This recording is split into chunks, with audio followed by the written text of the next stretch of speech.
Hey guys, okay, so we are going to talk about part 2 of the Seat of the Soul. I just want to say thank you again to everyone for being so patient during my Sedona trip. I think I really did lose a little bit of time there, and I really did think that the dates were switched. Like, I didn't realize we were at the end of the month, so I just want to apologize for the delay in the videos coming out. I appreciate your patience. Let's just dive right into it. So this is part 2 of the Seat of the Soul. Part 2, we're going to talk about responsibility, addictions, relationships, the soul, power, illusion, that kind of a thing. And I love how Spirit sort of had me, I really like breaking these videos up into 2, especially because then I was sort of moving through lessons within the second part of the book, you know? As I'm reading it, I'm like, oh, that makes more sense. And then I would like see guidance and I would see sort of the lessons that they were trying to sort of show me. So part 1, we sort of left off with, we talked about karma, alignment, just sort of like personality and how it kind of moves with the, how it's like that splintered part of the soul that is yearning to grow and heal and evolve in the human experience. So I think with this second part, it really kind of dives into different ways that sort of comes up. So this was much more of a denser sort of read, but I learned a lot in this again, and it's so fascinating. And this is why I just highly recommend just like really being open to like rereading things. Like, I think this is maybe the 3rd or 4th time I've read this book, and reading it now, especially after doing plant medicine and Sedona and this whole month of just expansion and learning, it hit me in a different way. And the one thing I want to say before we really dive in is there are certain parts of the book and certain concepts that I don't necessarily agree with. There are certain parts that didn't really resonate, like parts of it did, and then other parts of it didn't. So I just want to say for you, with what I present and forever, always forward, always take what resonates to you. You know, none of us really know the truth until we really go back across the veil. So take what resonates. You feel it kind of within your body. I feel it within my stomach or within my heart. Like if I feel like I'm like, oh, that doesn't, like I know that that's not a message for me. But when it resonates, I'm like, oh, it's like that aha moment. It's that release. It's like sometimes I get chills. That's when I know that that's the message for me. So I just wanted to start with that, with kind of as we dive into this. The first part, a lot of this goes into relationships, and that's why I loved the second part of it, because one, I say this all the time to you guys, but I think that we learn the most through our relationships, and this really helped me look inward. And a lot of the questions that have been coming up this month are, what do I want? Like, what do I want to experience? What do my relationships, like, what do I want them to look like? And it's almost like looking at it from, how he says it's the 5 sensory versus the multi-sensory. So the 5 sensory is like looking at the external, like the fame, the glory, the money, all of that. And the multi-sensory is when we're really seeking that soulful connection, that really deep connection within all relationships, not just romantic. This is family, this is friendships, but it's finding more of that internal pull, that internal sort of connection where your souls kind of recognize each other and you kind of agree to help each other grow in a really conscious way. So that's moving through triggers, that's really talking about emotions, that's really doing the work together and really consciously deciding that that is the route that you want to go. I do feel like the majority of this group that is in here, I think that that's sort of the space that we're in, and that we're continuing to cultivate. So I just thought I would mention that as well. So let's begin with responsibility and choice. The decision to choose differently, which is our free will. When you make the choice to consciously move towards the energy of your soul, you invite in your guidance team and your guides to help co-create with you. And I'll elaborate on that in a minute. You open up the pathway for them to bring in blessings, to bring in lessons, and to understand and integrate the lessons in. with each opportunity that comes in, so this goes for all experience, because I think every moment of the day is obviously, like, we have one, we're manifesting every minute of the day, no matter what, either consciously or unconsciously.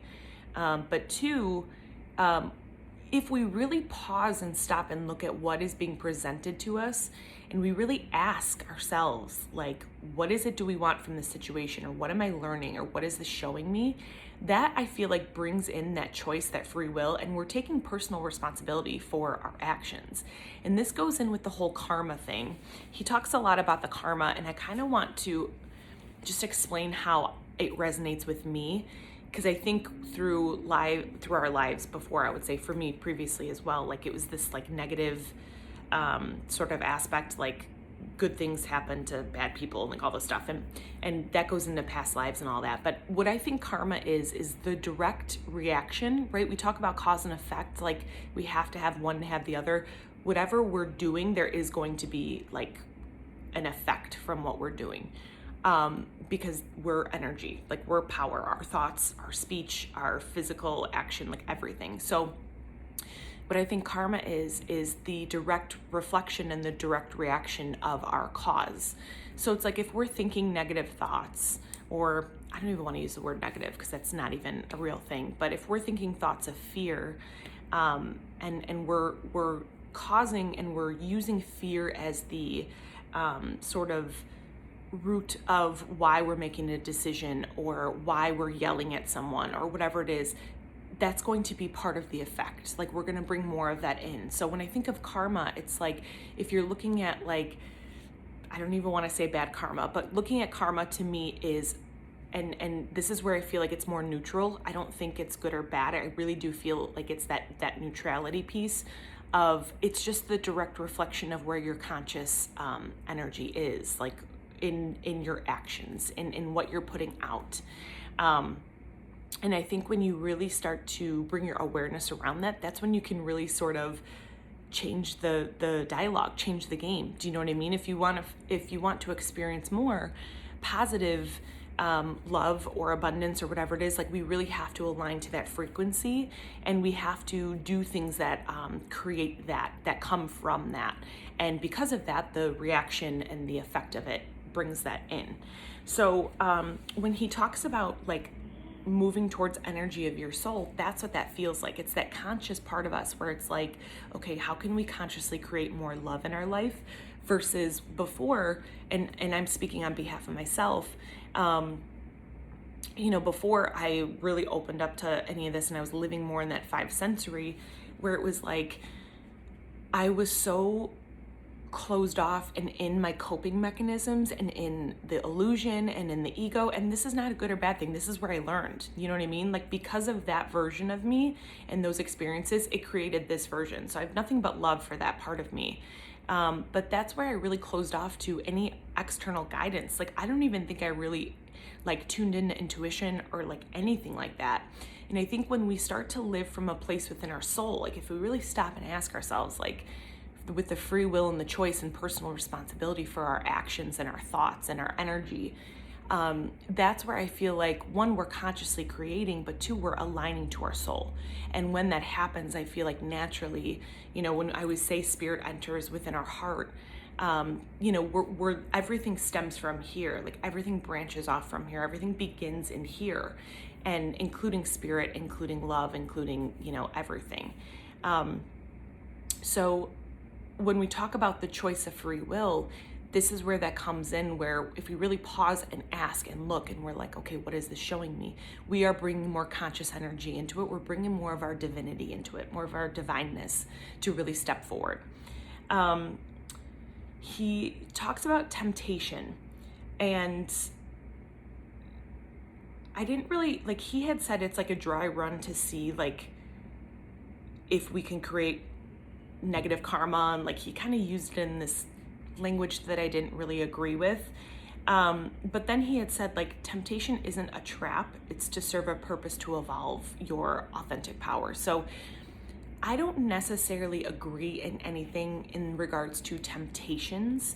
What I do feel is it can be lessons reappearing to see if you bring in that conscious thought process. I don't think we can necessarily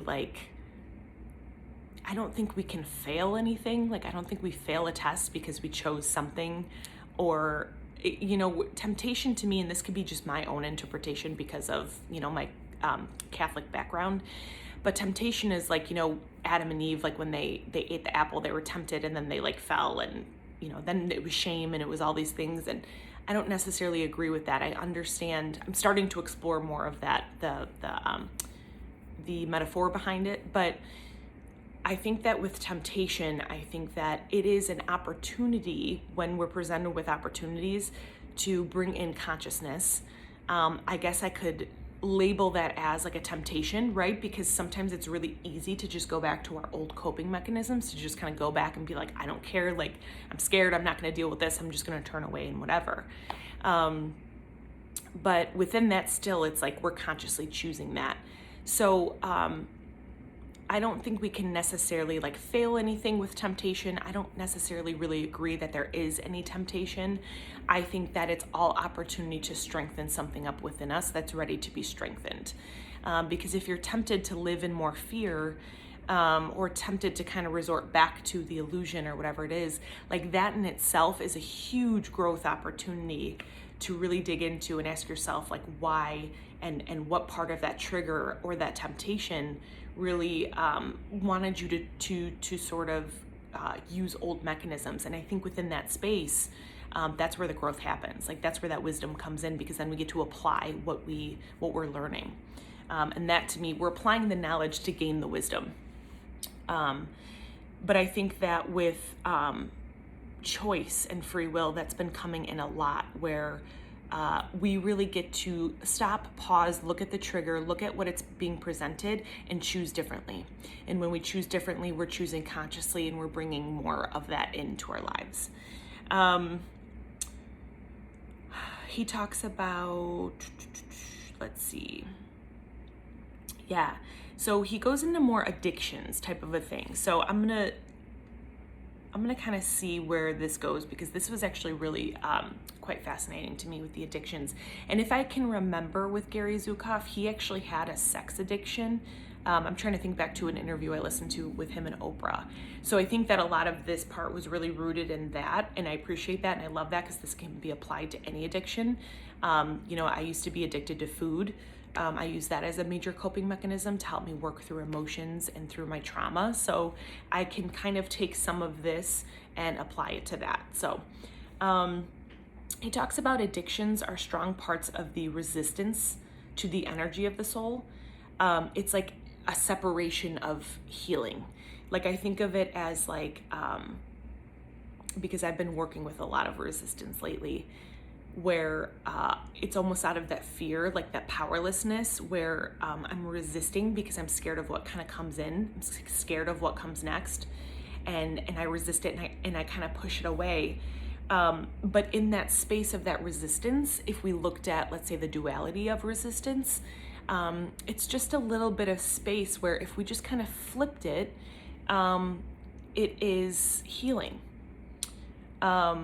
Because when we surrender, think of resistance, and then the opposite of that would be the surrender and the trust. That's where the healing can really take place. That's where we can really understand why we're resisting and what that, what mask that is wearing. My resistance this week, let's say this month, because I'm going through a nice big expansion, it's beautiful, has been control. My resistance is rooted in control, and it is directly reflected from trauma, needing to control so I don't get hurt. That's what it is. Underneath each addiction is the perception that power is external. So when he talked about the addiction aspect of it, it's us freely giving our power away to something that we think we need. We think that we need this external thing, and if we don't have it, we're powerless.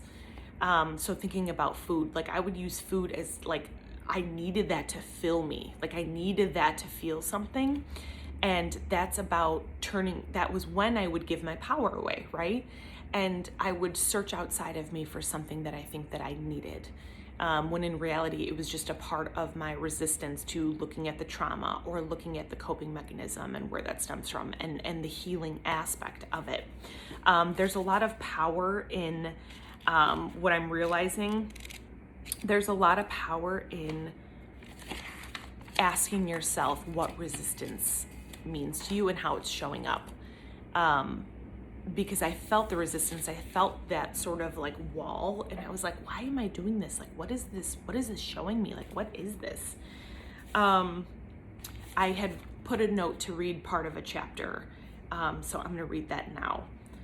The journey to wholeness requires that you look honestly, openly, and with courage into yourself, into the dynamics that lie behind what you feel, what you perceive, what you value, and how you act. It is a journey through your defenses and beyond so that you can experience consciously the nature of your personality, face what it has produced in your life, and choose to change that. So I literally wrote down, what is wholeness? What does it mean to you? What is the journey? And we're gonna explore that in next month, in the month of April, the journey and intention and things like that. But this kind of goes back to like really digging into what the addiction is bringing into, what that coping mechanism is bringing into you, where that powerlessness comes in, and the part of you that doesn't feel whole unless you have it. Like, what mask is that wearing? What meaning are we giving that?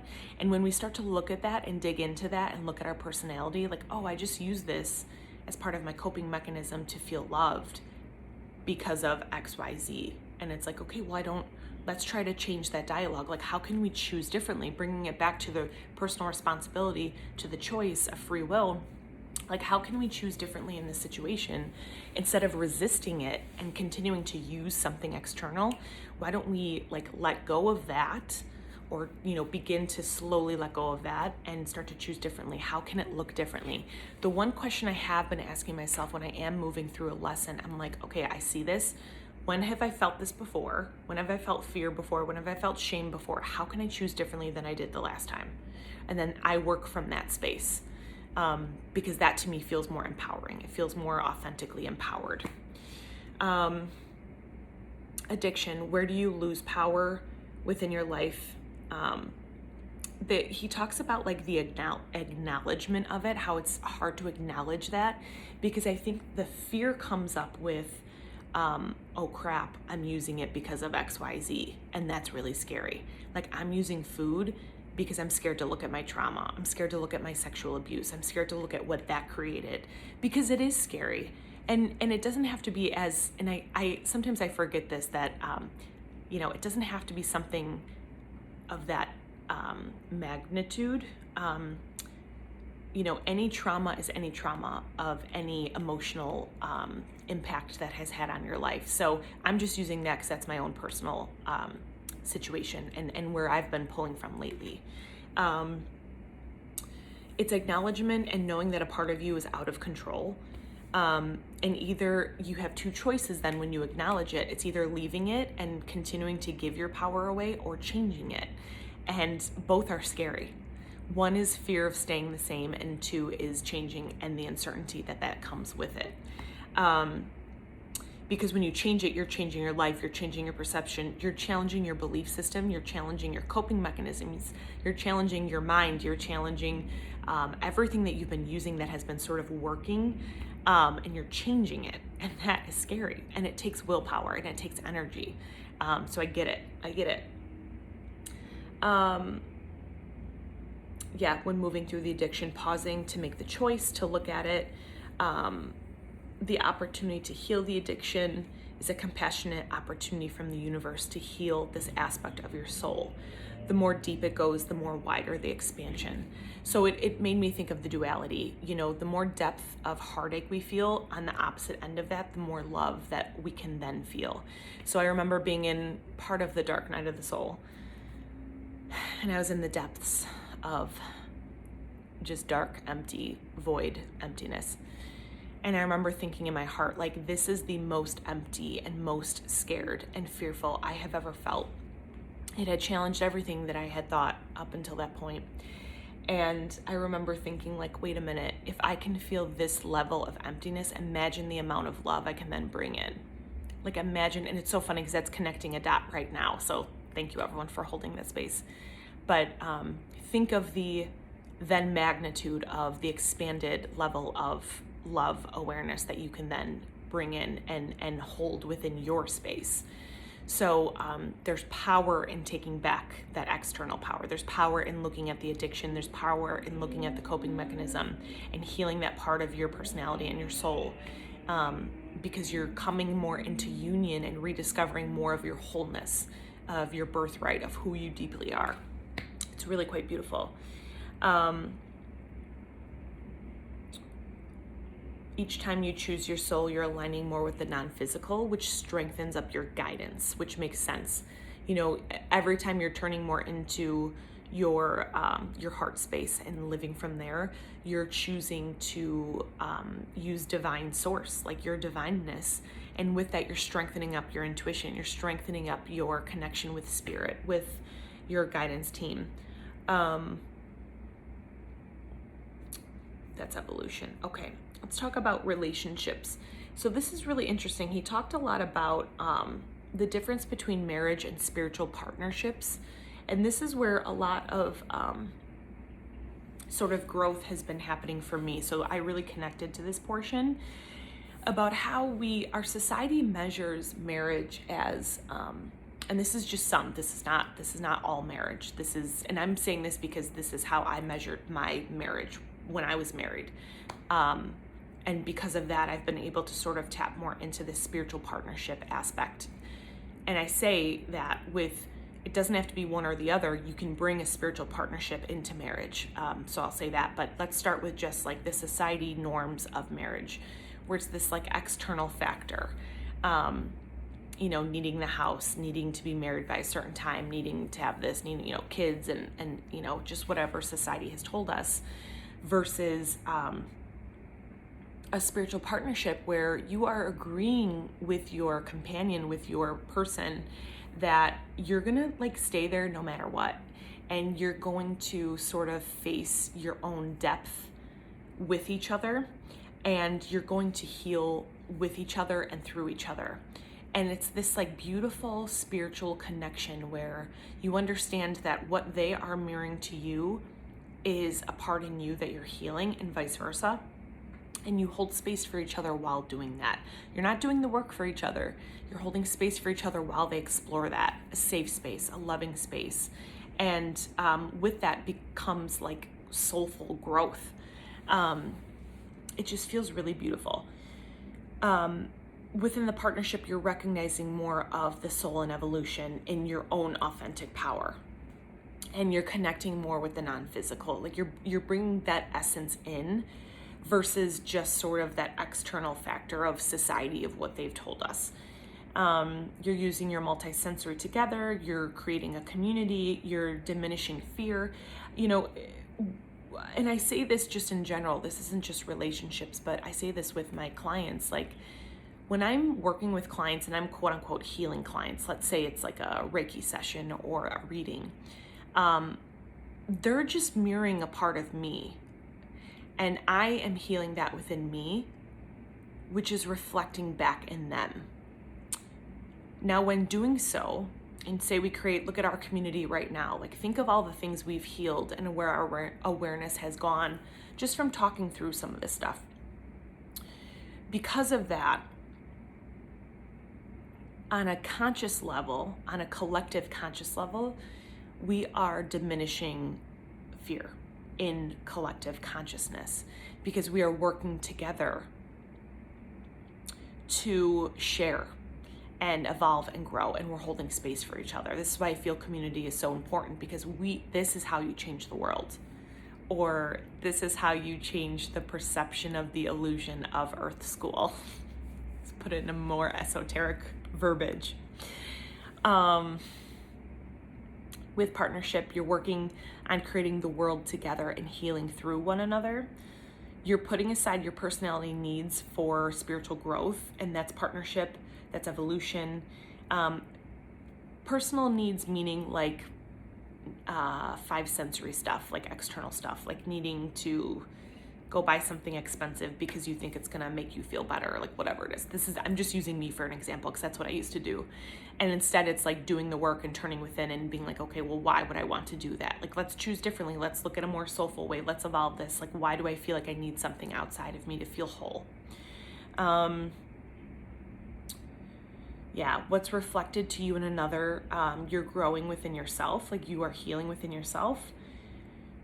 You see what they are healing within themselves and what you're healing within you, and you both have a missing piece that the other needs. This is really interesting because I'd received a message about divine femininity yesterday from Divine Feminine Consciousness, and she was saying how the scars on your heart, other people are searching for. Because within that space of them searching and them finding that, and you being authentic to the scars that you hold within here, right? Like our past experiences, our past hurts, our past heartaches, that helps them heal and that helps you heal. So it's like this big neon sign of like, hey, I'm really interested in that person. What do they have to offer? This is like more of a soulful, maybe more of a soul conscious thing that we might not be aware of all the time. And we're like, what is it that they have really? And it's us seeking a part of ourselves. It's us looking for a part of ourselves and us finding a part of ourselves that maybe we haven't been able to explore in a really long time because we've been closed off from it, or we've been healing it, or we've been too scared to look at it. So what we're doing is, through another person and through their scars and through their light and through all their experiences, it's a piece of our puzzle for us to learn ourselves. And that's what this feels like, especially with a partnership, especially with a romantic relationship. You have the opportunity to do that. And they're kind of bringing me back to the expanded part of it. The more open you are and the more expanded you are and the more that you're in your authenticness, the easier it is for other people to find you. So when we talk about really standing in your power and really sort of speaking up and out about who you are, it's easier for those people to find that and for you to find them. So just something I thought I would add. You create a safe space, you learn to trust your ability to grow together. I do feel like a large part of this is trust. And through this, when you trust another person to hold the space, that in itself is growth. Because you're trusting that they're gonna hold the loving space for you to move through this. And I feel like it has to start from trust.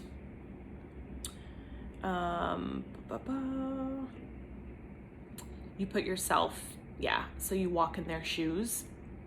You try to understand like where they're coming from, and then you sort of you kind of take a step back and sort of, I imagine like kind of pulling your energy in and just kind of like holding the space for them, letting them move through the fears, but also having that compassion and empathy while they do it, because it's just you experiencing it. Okay, let's talk about,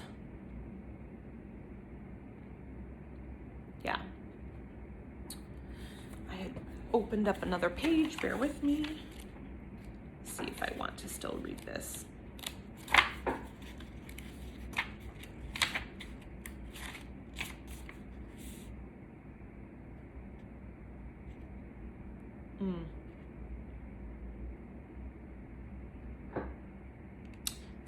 I might come back to that. I want to go to souls right now. So he talks about souls. This is where I don't necessarily 100% agree with this portion, but I wanted to offer up his perspective and mine as well. He talks about animals sharing a group soul, like the difference between our consciousness, like our as a human, how we sort of have the space of being like our own consciousness versus when like a dog incarnates or a horse incarnates. It's like one big consciousness of just horse, like the expression of horse, and that breaking off into each like individual manifestation of horse. So it's not that they have like an individual consciousness, it's that they're a part of a group consciousness. So it's like horse completely, that part of consciousness manifesting as horse with those personalities and those traits and those physical aspects to evolve in that way. I don't know if I necessarily agree, because I do feel a certain connection with, like I think to Beatrice, and I think like I do feel like she has her own little individual soul as like a being, and I do think that parts of those consciousness can evolve into humans and back to animals, and sort of I really do feel, and it's kind of coming to me now, like I guess maybe that is part of our choice before we incarnate where we're going to. But I do feel like I almost feel that there is more of a individual consciousness, but I don't want to disregard that because I don't really know. But when I was reading it, I'm like, I don't know if I necessarily agree, but I understand and appreciate it, and I'm throwing it in the mix to kind of let it marinate. He talks about how we are individual, a micro of a macro, so like divine source consciousness, like we're just a piece of that, right? When we decide to learn through non-physical realm, we could incarnate as a guide. Yeah, because he started talking about like spirit guides and teachers. So he was kind of saying like our spirit guides and our teachers, like say our divineness, like our consciousness wants to incarnate into like someone's spirit guide on the other side in our next incarnation, because part of our lesson and our evolution is learned through that space versus just Earth School. And he talks about all these different like galaxies and how they're like infinite. Like my mind was kind of blown. Like this infinite amount of galaxies and different lives and different expressions of consciousness and different like experiences and all this stuff, and how it's just like infinite. So it's like Earth School is just like one piece of like infinity, which is like kind of crazy to think about. And it kind of talks about like ghosts and entities that are kind of stuck. And he says that it's like part of the energy of that consciousness not wanting to like go back because they felt really powerful here. Like they felt so powerful here that they don't want to go back, and that's where they kind of get stuck. It's like the evolutionary process gets stuck, and he says it's stuck energy that has a hard time kind of moving on and passing through. This is where free will enters, choice placed between faith and doubt, good and evil, choices and it's like the duality of it, which is karma. He said this is how ghosts attract like frequencies. They don't know any better. So it's like if you're stuck at a lower frequency and you're stuck in that power state of like thinking that you need to be in that lower frequency, you're attracting more of that. So that's why I feel like they feel such a different, again, this is still something that I'm kind of marinating on because I don't know how much I necessarily agree with it. But I understand the depth of, and I agree with energy being stuck, and that can be perceived as how we label a ghost or an entity or whatever it may be. And what I think it is I think it's just energy that doesn't know that it can move. So then we offer up ways that we can move it. We can help them cross over. We can help clear the space. We can sage. We can smudge, whatever it may be. But that is more outside of my wheelhouse of where my journey is at right now. So I just want to kind of add that.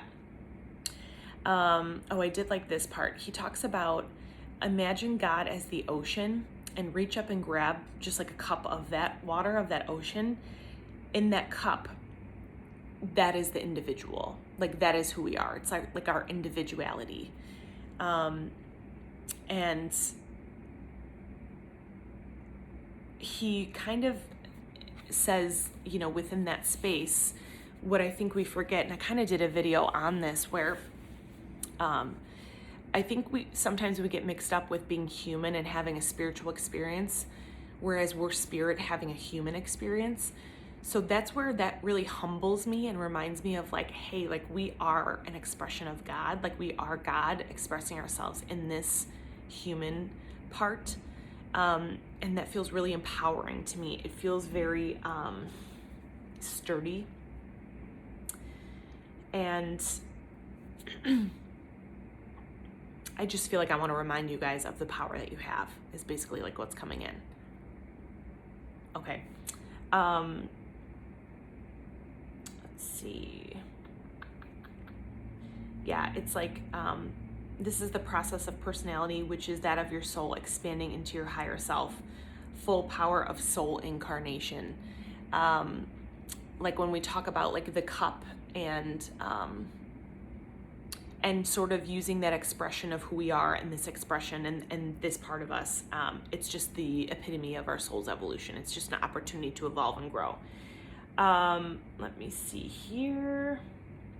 He talks a lot about the soul, and I'm going to kind of go into power and psychology and soul and everything together, because this kind of really blew my mind, where we really take, like psychology is really just the study of the mind and the behaviors. And with that, we don't really go into like a deeper exploration, more of that esoteric exploration of the soul.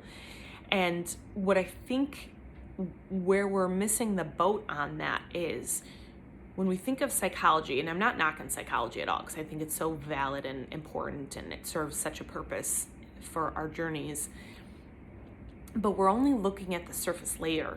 We're only looking at what is this personality expressing to us. Like if we think of bipolar or depression or schizophrenia or whatever it is, instead of looking at the splintered part deeper than that, and this is where we get like that spiritual psychology, more of that esoteric, but it's like there's a reason why the personality is incarnating and expressing itself in that way, because there's a part of the soul that is ready to be healed. And I think when we just try to sort of label it and just be like, well, that's that, instead of like really looking at the depth of why that's expressing itself, like in different ways, I think we can look at that is like really digging into our spirit, digging into like why these emotions come up, looking at past lives, looking at our experiences here, you know, thinking of it as not only just a coping mechanism, but an expression of a part of us that is ready to be healed, that wants to be healed.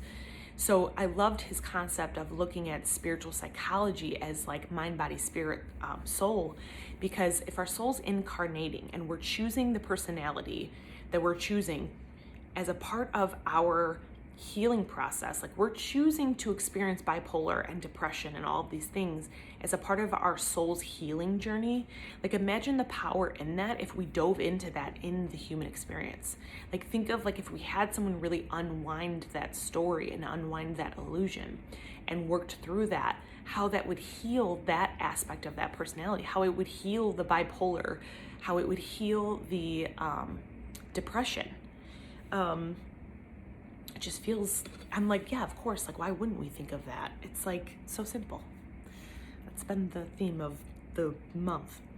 Yeah, and what we do is we just use medicine to treat it. And I'm not knocking medicine at all. I'm just saying, like, what if we also incorporated in with that the depth of understanding why this is happening, how it was created. Psychology doesn't dig into intuition, doesn't dig into a higher connection. It doesn't recognize intuition. It doesn't recognize that part within you. Like we have all the wisdom we need within us. What if we helped people tap into that? Spiritual psychology digs into looking at karma, incarnations, intuition, and spirituality. We have intuition to help us guide us on our journey, but spirituality is us. It's the essence of who we are. And when we turn back to source, we're turning back to us. We're turning back in here, like we are source. So imagine the power that we have in here to really dissect that and move through that and heal these deeper parts of us. Spiritual psychology is understanding what is necessary for the soul. So it's digging in deeper than just the personality aspect.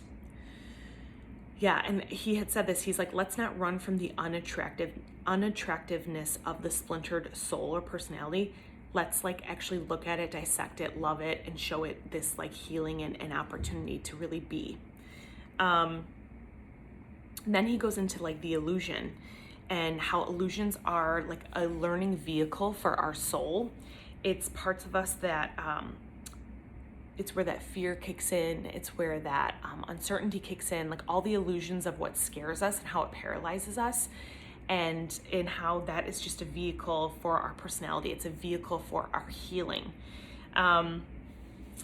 When we are in illusion of fear and anger, this is designed to then bring our awareness around that part of our soul that wants to be healed. Fear has no power when you tap into the loving aspect of it. Like when you feel fear, it's like, okay, how can I see this with love? Like, where am I not loving myself enough? Like, fear is just powerlessness. It's feeling like you're disconnected. It's feeling like you have no power in the situation. It's not real. It's just the perception. And we create it to be real. We create it and give it the power that it holds. I'm moving through a major lesson of this at the moment. So I will check back with you on how that goes. And then he talks about power. As you are standing in your power, it's like through the power and through your heart is where you tap into that authentic part, through compassion and your emotions and your perception. Humbleness. I've been feeling very humbled after my recent month of experience, and within that I feel like I am stepping into more of my authentic self and my heart space, giving without expecting. And he talks about the foundation of authentic power is humbleness, forgiveness, clarity, and love. So it's humbleness, forgiveness, clarity, and love, and that creates freedom. And in freedom, that is authentic power. It's freeing yourself from the illusion. It's freeing yourself from the ego. It's freeing yourself from what you think holds you back. And, you know, we talk a lot about forgiveness and how that really opens up the heart and how it's so multi-layered and the power that it holds. The humbleness is just really being humbled for the sacredness of who you are and the experience that you're having. With the clarity, seeing through the illusion, seeing through what holds us back, and opening up to love.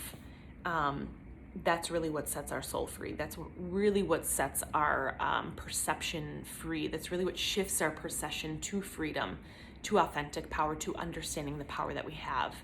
And that's what I feel like we're really moving into collectively, to be honest with you, because we have to go through all that depth, all that shadow work that we went through last year and continuing to move through. I feel like that is what we are sort of uncovering. And with that, like I said, the duality of that, the depth of that, we're now able to create this more light, authentic, loving space. So I really loved this book. I feel like it had great lessons in it. It helped me understand sort of the importance of the balance and really looking at all aspects. I've said this before, but I'll say it again. Part of what I've been doing with my awareness is really opening up and asking myself, you know, mind, body, spirit, what do I need for today? Just kind of taking like a quick check-in. Sometimes, like yesterday, it was like, you need a bath. So it was like, I just relaxed in the bathtub for 10 minutes. And also it was to have fun. So I went out and had fun. I grabbed dinner with a friend and just had like really easy, light conversation and just really kind of lighten the mood. I was very serious this week, which is normal for me. So I'm trying to invite more joy in. So I hope that this helped give a little more clarity, a little more in-depth, some different perspective, different ways of looking at things. I'm excited for book number 3 for next month. We're going to dive into sort of the origin of who we are and a deeper kind of concept. So I'm excited. Thank you guys for joining in. Have a great week. And I will talk to you guys soon.